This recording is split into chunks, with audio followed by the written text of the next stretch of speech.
Largaron el handicap de la línea. Para el final de la semana, los 4. Don Mágico. Tira el tercero por ahí, saca sobre el 1. Inminente, tercero se desempeña con el 6 Marcus. Martínez tirando al 2. Se va a los 3. Green Felicity. Los competidores intentan la respuesta. 4. Don Mágico. A tirar 7 por 1. Pide sacar sobre el 1.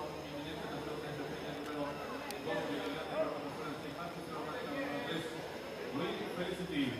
Competidores van a dejar la clasificatoria de los 1000 metros. Sin variante por el número 4. Don Mágico enseñando el camino.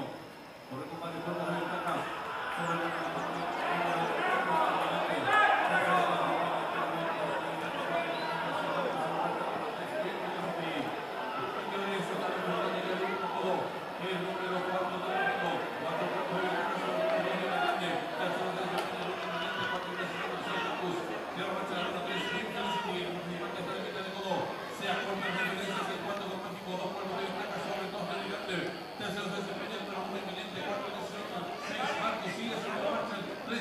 Green Felicity, los competidores. El handicap de la línea está en la recta final.